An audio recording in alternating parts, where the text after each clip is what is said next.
The conference room fell silent as Julian Reeves's phone buzzed against the mahogany table. 20 of the most dangerous men in New York sat frozen, watching their boss during the most crucial negotiation of the year. Julian's jaw tightened. He never took calls during meetings, but something made him glance at the screen. Unknown number. His finger hovered over the decline button when instinct kicked in. In his world, unknown calls could mean life or death. "This better be important," he growled into the phone, his steel-grey eyes never leaving the rival family heads across from him. But instead of a threat or business proposition, a small, sweet voice whispered through the speaker, "Dad?" Julian's blood turned to ice. The room seemed to tilt. 7 years in the Mafia had taught him to expect anything. Bullets, betrayal, bloodshed. But never this. Never a child's voice calling him the one word he thought he'd never hear. "Dad? Are you there? Mommy always said you went away, but I found your number in her old box. If you want to discover how this story began and what happened after this life-changing moment, subscribe to the channel and leave a comment telling us where you're watching from. Every view helps bring more stories like this one to life. Julian Reeves had built his empire on control. Every decision, every move, every breath was calculated. At 32, he commanded respect from Boston to Miami, fear from rivals and absolute loyalty from his men. But as that tiny voice echoed through his phone, 7 years of carefully constructed walls crumbled in an instant. "Who is this?" he managed, his voice barely above a whisper. The conference room had become a tomb, 20 hardened criminals watching their unshakable leader come undone by a child's voice. "I'm Mia," the little voice said, and Julian could hear the hope threading through her words. "Mia Sarah Johnson. Mommy's sleeping because she worked all night at the hospital again. I found this number in her special box with my birth certificate. It said, 'Father' next to it." Julian's hand gripped the phone so tightly his knuckles went white. Johnson. Sarah Johnson. The name hit him like a bullet to the chest, dragging him back 7 years to a night that had haunted him ever since. "Mia," he repeated, testing the name on his tongue. His daughter. He had a daughter. "Are you really my daddy?" Mia's voice was small now, vulnerable. "Mommy never talks about you, but I see her crying sometimes when she looks at my baby pictures. I have your eyes. They're grey like storm clouds." Around the table, Julian's men exchanged glances. They'd seen their boss survive assassination attempts, hostile takeovers, and federal investigations. But they'd never seen him cry. A single tear traced down Julian's scarred cheek as he closed his eyes, remembering Sarah's face, her gentle hands, the way she'd whispered his name in the darkness. "Where are you, sweetheart?" Julian's voice had transformed completely. Gone was the cold authority, replaced by something raw and desperate. "We live on Maple Street, number 42. It's the blue house with the broken fence. Mommy says we can't fix it because money is for important things like food and my school books." Julian was already standing, motioning to his Lieutenant Marcus. "I'm coming to see you, Mia. Don't hang up, okay? Keep talking to me." "Really? You're coming here?" The joy in her voice nearly broke him. "I knew you would. I told my friend Emma that my daddy would come back someday. She said I was making it up, but I knew it was true." As Julian strode toward the door, his phone pressed to his ear, he barked orders to his men. "Meeting's over. Marcus, get the car. Tony, I want a full background check on Sarah Johnson, Maple Street address, and I want to know everything about my daughter's life. Schools, friends, medical records, everything." "Boss," Marcus hesitated. "What about the Torino negotiation?" Julian paused at the door, his hand on the handle. For 7 years, business had been everything. Territory, money, power. It had consumed his life. But as Mia's sweet voice filled his ear, asking if he liked chocolate chip cookies because she'd made some with her mommy, Julian realized that everything he'd thought mattered was nothing compared to this moment. "The Torinos can wait," he said simply. "I have somewhere more important to be." 20 minutes later, Julian sat in the back of his black SUV, still on the phone with Mia as they navigated through New York traffic, toward a part of the city he never visited, the part where people struggled to pay rent, where children played in streets instead of private playgrounds, where his daughter had been growing up without him. "Daddy, can I ask you something?" Mia's voice had grown quieter. Anything, sweetheart. Why did you go away? Did I do something wrong? Julian's heart shattered. No, baby, you didn't do anything wrong. Daddy just didn't know about you. But I'm never going away again. I promise. Promise, promise? Promise, promise. As the SUV turned onto Maple Street, Julian saw it. A small blue house with peeling paint and a fence that was indeed broken. But in the front yard, visible through the window, he could see movement. A small figure with dark hair pressed against the glass, phone still in hand. I can see your car, Mia squealed. It's so big and shiny. Are you the one getting out? You're really tall. Julian stepped onto the cracked sidewalk, his expensive Italian shoes foreign against the worn concrete. He was still 50 feet from the house when the front door burst open, and she appeared. Mia, his daughter. She was beautiful, all long limbs and wild dark hair, with his grey eyes, and what he could already see was Sarah's gentle smile. She wore a faded pink dress and mismatched socks, and she was running toward him like he was everything she'd ever wished for. But behind her in the doorway stood Sarah, and the look of absolute terror on her face told Julian that his arrival was about to change everything, for all of them. Sarah Johnson felt the world tilt beneath her feet as she watched the man she'd tried to forget for 7 years stride up her broken walkway. Julian Reeves looked exactly the same, devastatingly handsome, dangerously powerful, and completely out of place in her humble neighborhood. His charcoal suit probably cost more than she made in 6 months at the hospital. Mia, come back here, Sarah called, her voice shaking as she watched her daughter launch herself into the arms of the most dangerous man in New York. But Mia was already there, her small arms wrapped around Julian's legs, looking up at him with pure adoration. You came. You really came. I knew you would. Julian knelt down to Mia's level, and Sarah's heart clenched at the wonder in his eyes as he studied their daughter's face. His large hands, hands that had probably taken lives, gently cupped Mia's cheeks with infinite tenderness. You're even more beautiful than I imagined, he whispered, and Sarah could hear the emotion thick in his voice. Mia, sweetheart, come inside, Sarah tried again, stepping onto the porch. She was still wearing her scrubs from the night shift, her hair pulled back in a messy bun, exhaustion etched into every line of her face. Julian's eyes found hers across the small yard, and the intensity of his gaze made her breath catch. 7 years melted away in an instant. She was 25 again, working the night shift in the trauma ward, when they'd brought in a man with 3 bullet wounds, who should have been dead, but somehow kept fighting. Hello, Sarah, Julian said quietly, rising to his feet but keeping one hand on Mia's shoulder. Julian, her voice was barely a whisper. You shouldn't be here.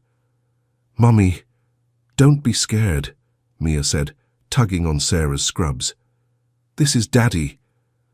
He's really nice, and he said he's never going away again. Sarah's eyes flashed with panic.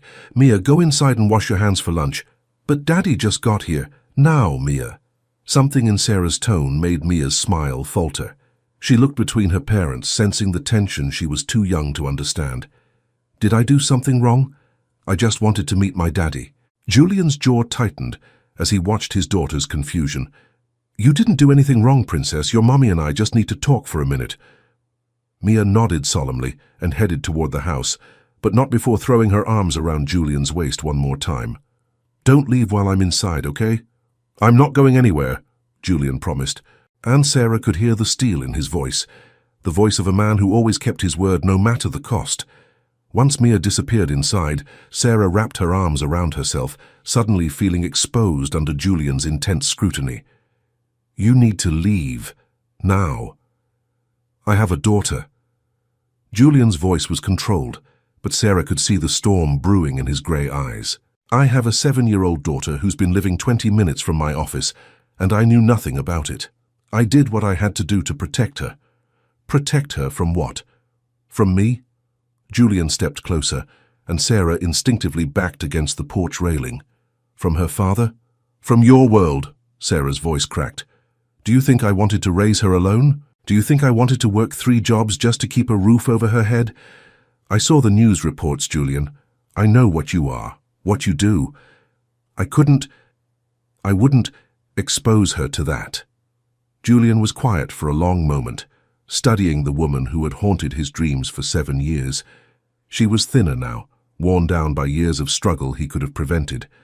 Dark circles shadowed her eyes, and her hands that had once healed his wounds with such gentle care, were rough from work. "You should have told me," he said finally. "So you could what? Add us to your list of assets? Use us as leverage against your enemies?" Sarah shook her head. "I've seen what happens to the families of men like you, Julian. I've treated their wives in the ER. Their children. I would never let anything happen to either of you. You can't promise that. Not in your world." Through the window, they could see Mia watching them, her small face pressed against the glass. Julian's expression softened as he looked at his daughter, and Sarah saw something she'd never expected: vulnerability. "She looks like you," he said quietly, "but she has my eyes, and your stubborn streak apparently." Despite everything, Sarah felt a small smile tug at her lips. "She's been asking about you since she could talk. I told her you had to go away for work. Why didn't you ask for help? Money, anything?" Sarah's chin lifted with pride. "Because I don't need your money. I've been taking care of her just fine on my own." Julian looked around the small yard, taking in the broken fence, the peeling paint, the toys that had seen better days. "Have you?" The question stung because Sarah knew he was right. She'd been barely keeping her head above water for years, working nights at the hospital, picking up weekend shifts at a clinic and cleaning offices on her days off. Mia deserved better than hand-me-down clothes and a mother who was too exhausted to read bedtime stories. "I do my best," Sarah said defensively. "I know you do." Julian's voice was gentler now. "But you don't have to do it alone anymore." Before Sarah could respond, Mia burst through the front door carrying a plate of slightly lopsided cookies. "I brought cookies. Mommy taught me how to make them. They're chocolate chip. Do you like chocolate chip?" Julian accepted the offered cookie with the same seriousness he'd give a $1 million contract. "I love chocolate chip. Did you make these all by yourself?" "Mommy helped, but I did most of it." Mia beamed with pride. "I can make pancakes too and grilled cheese, and I'm learning how to make spaghetti." "That's very impressive," Julian said, taking a bite of the cookie. "This is delicious." "Really? You're not just saying that?" "I never lie about cookies. It's a very serious matter." Mia giggled, and the sound made Julian's chest tight with an emotion he'd never experienced before. This was his daughter, brilliant, beautiful, perfect, and he'd missed 7 years of her life. "Mia, why don't you show Daddy your room while I make some coffee?" Sarah said, resignation clear in her voice. She could see the bond forming between father and daughter, and despite her fears, she couldn't bring herself to destroy the joy on Mia's face. "Yes, come see my room. I have pictures I drew and books, and my stuffed elephant Mr. Peanuts." As Mia grabbed Julian's hand and pulled him toward the house, Sarah watched the most powerful man in New York allow himself to be led by a 7-year-old girl, and for the first time in 7 years, she wondered if she'd made the right choice in keeping them apart. But as Julian's black SUV sat in her driveway like a beacon to anyone watching, Sarah knew that their quiet life was about to change forever, and she wasn't sure any of them were ready for what came next. Julian had negotiated billion-dollar deals and faced down armed enemies without flinching, but nothing had prepared him for Mia's bedroom. The small space was the explosion of color and creativity, drawings taped to every available wall surface, books stacked in precarious towers, and stuffed animals arranged with the precision of a military operation. "This is Mr. Peanuts," Mia announced, holding up a well-loved gray elephant. "He's been my best friend since I was little. Mommy got him from the hospital gift shop when I had pneumonia." Julian's blood chilled. "You had pneumonia?" "When I was 4. Mommy said I was really sick, but she took care of me and made me all better." Mia climbed onto her bed, patting the space beside her. "Sit here. I want to show you my pictures." Julian perched carefully on the edge of the small bed, hyper-aware of his size in the tiny room. Mia pulled out a shoebox filled with drawings, and Julian's throat tightened as she spread them across the colorful comforter. "This one is our family," Mia said, pointing to a crayon drawing of 3 stick figures. "That's me, that's Mommy, and that's you. I drew you really tall because Mommy said you were tall." The figure representing Julian was indeed towering over the other two, with carefully colored grey eyes and what appeared to be a smile. In the drawing, all three figures were holding hands. "I drew this for Father's Day at school," Mia continued, pulling out another picture. "All the other kids made cards for their daddies, so I made one for you, even though you weren't here yet." Julian stared at the construction paper card, decorated with hearts and glitter. In Mia's careful 7-year-old handwriting it read, "Happy Father's Day, Daddy. I love you, even though I haven't met you yet. Love, Mia." Mia. Julian's voice was rough with emotion. "Do you like it? I made it extra special because I knew someday you'd come home." Julian pulled his daughter into his arms, holding her tight against his chest. She smelled like cookies and childhood innocence, and he made a silent vow that he would never let anything hurt her. "I love it," he whispered into her hair. "I love all of it. And I love you." "I love you too, Daddy." Mia pulled back to look at his face. "Are you crying? Mommy cries sometimes when she thinks I'm not looking." Julian quickly wiped his eyes. "Sometimes grown-ups cry when they're happy." "Oh, then it's okay." Mia settled back against his side with the casual trust of a child who'd never known betrayal. "Will you read me a story? Mommy's usually too tired after work." "Of course." As Julian read from a worn copy of Charlotte's Web, his phone buzzed insistently in his pocket. He ignored it. For the first time in his adult life, business could wait. Downstairs, Sarah stood at the kitchen window, watching Julian's men position themselves around her neighborhood. 3 black SUVs had arrived in the past hour, and she could see the subtle bulges of weapons beneath expensive suits.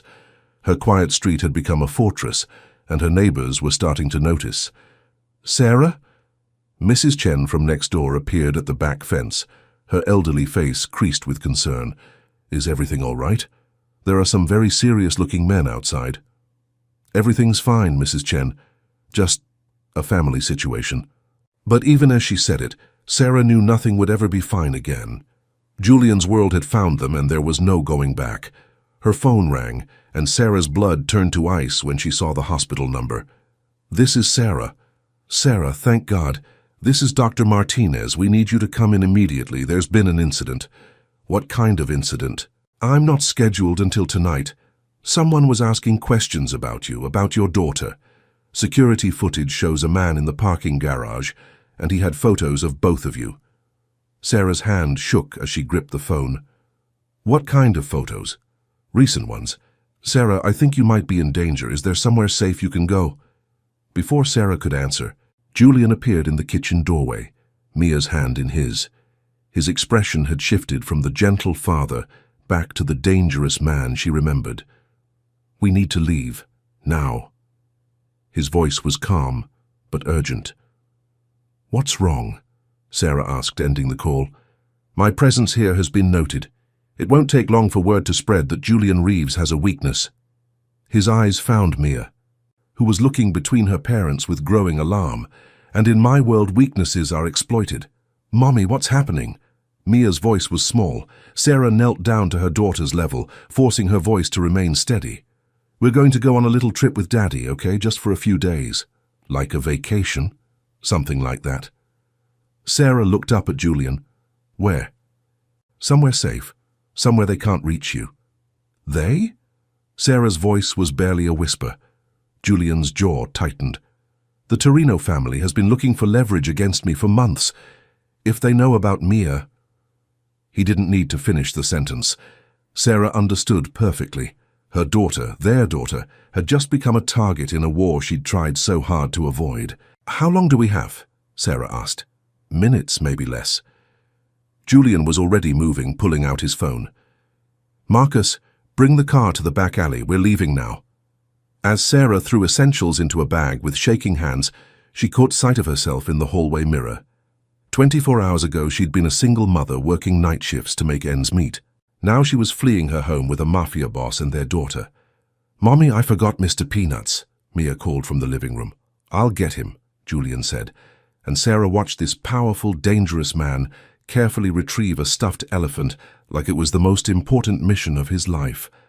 As they slipped out the back door toward the waiting SUV, Sarah took one last look at the small blue house that had been their sanctuary for 7 years.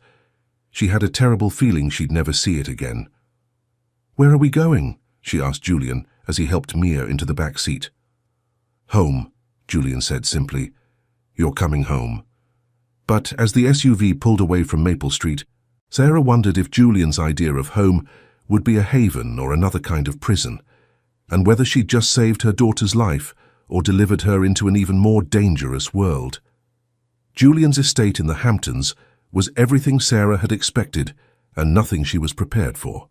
The sprawling mansion sat on 50 acres of manicured grounds, surrounded by walls that looked more like a fortress than a home. As their convoy of SUVs passed through the electronic gates, Sarah felt like she was entering another world entirely. "Wow," Mia breathed, her face pressed against the window. "Daddy, do you live in a castle?" "Something like that, Princess." Julian's voice was gentle, but Sarah could see the tension in his shoulders. Even here, in his most secure location, he was on high alert. The house itself was stunning, all glass and stone and clean lines that spoke of wealth beyond imagination. But Sarah noticed the cameras, the motion sensors, the way Julian's men positioned themselves at strategic points around the property. "This is beautiful," Sarah said quietly as they pulled up to the front entrance. "It's safe," Julian replied, and she understood that for him those two things were synonymous. Inside, the house was even more impressive. Soaring ceilings, artwork that probably belonged in museums, and windows that offered breathtaking views of the ocean. But it felt cold, impersonal, like a showplace rather than a home. "Mrs. Romano will show you to your rooms," Julian said, gesturing to an elegant older woman who appeared as if summoned. "Anything you need, just ask." "Rooms?" Sarah asked. "Plural. You'll have the guest wing, complete privacy, but connected to the main house." Julian's eyes met hers. "I thought you'd be more comfortable with some space." Sarah felt a flutter of something, gratitude, disappointment, at his consideration. "Thank you." "Can I see the ocean?" Mia asked, practically bouncing with excitement. "Of course, Mrs. Romano, would you show Mia to the sunroom? I need to speak with her mother privately." As Mia skipped away with Mrs. Romano, chattering excitedly about the house, Julian led Sarah to his study. The room was quintessentially masculine, dark wood, leather furniture, and walls lined with books that looked actually read rather than decorative. "How bad is it?" Sarah asked without preamble. Julian poured himself a scotch, offering her one with a raised eyebrow. When she shook her head, he took a sip before answering. "The Torinos know about Mia. They have photos, they know where she goes to school, probably where you work." Sarah sank into one of the leather chairs, the weight of their situation hitting her fully. "This is exactly what I was afraid of." "I know." Julian sat across from her, leaning forward with his elbows on his knees. "And I'm sorry. If I could change things, if I could make it so my world never touched either of you, but you can't." Sarah's voice wasn't accusatory, just tired. "So what happens now?" "Now I eliminate the threat." The casual way he said it made Sarah's blood chill. "Julian, they threatened my daughter, Sarah, my family." His grey eyes had gone cold, and for a moment Sarah saw the man who commanded fear from New York's underworld. There are consequences for that. And what about Mia? What about her life, her school, her friends? She'll be safe here. She can have tutors, anything she needs. She needs normalcy. Sarah stood abruptly, pacing to the window. She needs to be a little girl, not a prisoner in a golden cage. She needs to be alive. The stark words hung between them, and Sarah felt tears prick her eyes. This was her worst nightmare coming true, her daughter caught in the crossfire of a world she'd tried so hard to escape. "How long?" she whispered. "I don't know. Days, weeks, however long it takes." Sarah turned to face him, and Julian was struck by how small she looked against the massive window. "I can't live like this, Julian. Always looking over my shoulder, always afraid." "Then don't." Julian stood, moving toward her with predatory grace. "Stay, both of you. Let me take care of you." "As what? Your kept woman? Your dirty little secret?" "As my family." The words came out rougher than Julian intended, raw with an emotion he'd never allowed himself to feel. "Marry me, Sarah." Sarah stared at him in shock. "What?" "Marry me. Make it official. Make it real. Mia deserves my name, my protection, my everything." Julian reached for her hands, and Sarah was surprised by how gently he held them. "And so do you." "Julian, I can't. We barely know each other anymore. I know that you've raised an incredible daughter. I know that you've sacrificed everything for her. I know that you're the strongest woman I've ever met." His thumbs traced across her knuckles. "And I know that 7 years ago, for one night, we had something real. One night doesn't make a relationship. Then, let's make more nights. Let's make a lifetime." Before Sarah could respond, Mia's voice echoed through the house. "Mommy, Daddy, come see the ocean, it's so pretty." Julian's expression softened at the sound of his daughter's voice. She's happy here. She's 7. She'd be happy anywhere with enough attention. She's happy because we're together, all of us. Julian stepped closer, and Sarah could smell his cologne, could see the flecks of silver in his grey eyes. Don't you want that, a real family? Sarah did want it, more than she'd ever admitted to herself. But wanting something and being able to have it safely were two different things. I need time to think. Of course. Julian released her hands, stepping back to give her space. But Sarah, whatever you decide, you and Mia are under my protection now. That doesn't change regardless of your answer. As they walked toward the sunroom to find Mia, Sarah wondered if Julian's protection would be enough to keep them safe, or if loving him would be the most dangerous thing she'd ever done. In the sunroom, they found Mia pressed against the floor-to-ceiling windows, watching the waves crash against the private beach below. "Daddy, can we go swimming? I know how Mommy taught me at the community center." "Maybe tomorrow, Princess. It's getting late." "Can we have dinner together like a real family?" Julian's eyes met Sarah's over their daughter's head. "Would you like that?"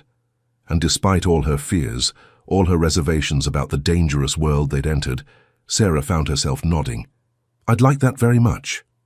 As the three of them headed toward the dining room, Sarah tried to ignore the armed guards she glimpsed through the windows, tried to pretend this was just a normal family dinner in a normal home.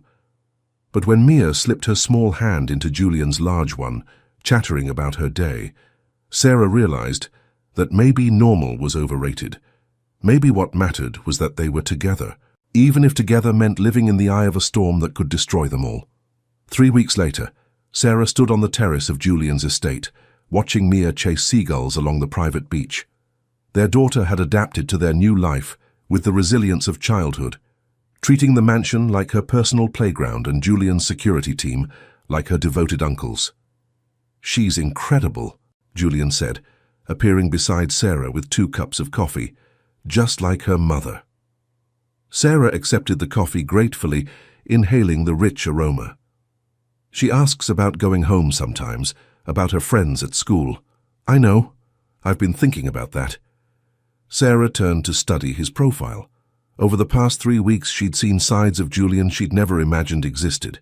The way he read Mia bedtime stories with different voices for each character. How he'd learned to braid hair from YouTube videos so he could fix Mia's ponytail. The patience he showed when teaching her to play chess on the antique set in his study. "The Torino situation is resolved," Julian said quietly. Sarah's coffee cup froze halfway to her lips. "Resolved how?" "They won't be a problem anymore, for anyone." Sarah didn't ask for details. She'd learned that some aspects of Julian's world were better left unexplored. "So we can go home?" Julian was quiet for a long moment, watching Mia build an elaborate sandcastle with the dedication of an architect. "Is that what you want? To go back to working 3 jobs, struggling to pay bills, pretending I don't exist?" "Julian, because I can't do that, Sarah. I can't pretend I don't have a daughter. I can't go back to not knowing if you're safe, if she's happy, if you need anything." He turned to face her fully. "I can't unknow that I love you both." Sarah's breath caught. "You love me." "I've loved you since that night 7 years ago when you refused to leave my bedside, even though you knew I was dangerous. I've loved you through 7 years of not knowing where you were, and I love you now, watching you be the most incredible mother I've ever seen." "Julian." Sarah set down her coffee cup with shaking hands. I know it's complicated. I know my world is dangerous. But I also know that I want to wake up every morning knowing you and Mia are safe and happy. I want to teach her to drive someday, walk her down the aisle, spoil our grandchildren. Julian's voice grew rough with emotion. I want forever, Sarah. With both of you. Before Sarah could respond, Mia came running up from the beach, sand covering her sundress and joy radiating from her face. Mommy. Daddy, look what I found. She held up a perfect conch shell, pink and white and beautiful. Mrs. Romano says, if you hold it to your ear, you can hear the ocean's secrets. That's beautiful, sweetheart, Sarah said, kneeling to examine the shell. Can I keep it forever and ever? Of course you can, Julian said, ruffling her hair. Some treasures are meant to be kept forever. Mia beamed and ran back toward the water, clutching her shell like the precious gift it was. She's never been this happy, Sarah admitted quietly. Even before all this danger, she was always asking about you, wondering why other kids had daddies and she didn't. And now? Now she lights up every time she sees you. She's been drawing pictures of our family, all three of us together. Sarah smiled softly. She asked me yesterday if you were going to be her daddy forever. What did you tell her? I told her that was up to us to figure out. Julian reached into his jacket pocket, and Sarah's eyes widened as he pulled out a small velvet box. Then let's figure it out. Julian, you don't have to. I want to. He dropped to one knee, right there on the terrace, with the ocean breeze in their hair and their daughter's laughter echoing from the beach. Sarah Johnson, you gave me the greatest gift I've ever received, our daughter, and the chance to be the man I never knew I could be. Will you marry me? Will you let me spend the rest of my life proving that I can be the husband and father you both deserve? Sarah stared at the ring, a stunning solitaire that caught the afternoon light like captured starlight. It was perfect, elegant, exactly what she would have chosen for herself.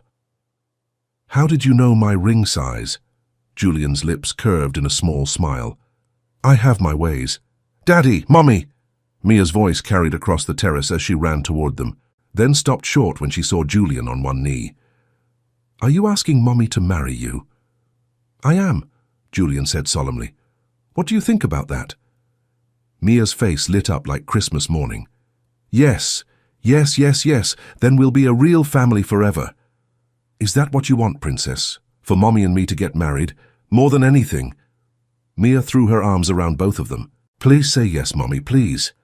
Sarah looked at Julian, this dangerous, powerful man who'd learned to make pancakes shaped like butterflies because they were Mia's favorite, who'd had a swing set installed on the beach because Mia mentioned missing the one at her old school, who'd somehow convinced his security team to play tea party because their daughter had asked nicely. What about your world? The danger.